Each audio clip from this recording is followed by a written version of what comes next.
पुण्यातील धायरी भागामध्ये गोळीबार झालेला आहे। दोन अल्पवयीन तरुणांमध्ये वाद झाला आणि वादानंतर याचं रूपांतर गोळीबारात झालेलं आहे। पूर्व वैमनस्यातून घटना घडल्याची माहिती समोर येते। सुदैवाने यात गोळी कोणालाही लागलेली नाहीये। बालाजी पोद्दार आमचे प्रतिनिधी अधिकची माहिती देत आहेत। बालाजी, काय नेमकी घटना आहे? पुण्यात धायरी भागात गोळीबार झालाय। आम्हीच धायरी भागामध्ये 8:30च्या दरम्यान हा गोळीबार झालेला आहे आणि हा गोळीबार अल्पवयीन मुलाकडून करण्यात आलेला आहे आणि ज्याच्यावर झालाय तोही अल्पवयीन मुलगा आहे। पोलीस प्राथमिक माहिती घेत आहेत, मात्र पुण्यात असं सातत्याने घटना घडत आहेत आणि अशा प्रकारची गुंडगिरी माजवण्याचा प्रयत्न अनेकांकडून होत आहे। यावर पोलीस कसं नियंत्रण आणत नाहीत असा प्रश्न आता पुणेकरांसमोर उभा टाकलाय। हा जो भाग आहे तो पूर्णपणे वर्दळीचा भाग आहे, रहदारीचा भाग आहे आणि अशा भागामध्ये गोळीबार करून दहशत माजवण्याचा प्रयत्न सुरू आहे का याचा तपास सुद्धा आता पोलीस करत आहेत। मात्र यामुळे पुणेकरांमध्ये भीती निर्माण होते आणि पोलिसांचा वचक राहिलाय का नाही असाही प्रश्न यामुळे निर्माण होतोय। आम्ही निश्चित धन्यवाद या सगळ्या सविस्तर माहितीसाठी।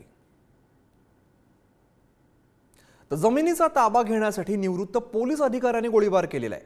खेड तालुक्यातील रानमळा इकडे घटना घडलेली आहे।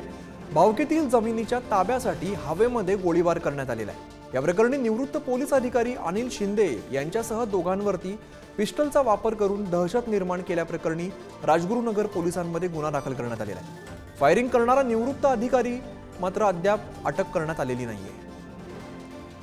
अधिक माहिती देतात आमचे प्रतिनिधी तुषार झरेकर। तुषार, पुन्हा एकदा पुण्यातूनच गोळीबाराची घटना घडल्याची माहिती समोर येते। हवेत गोळीबार केलेला आहे।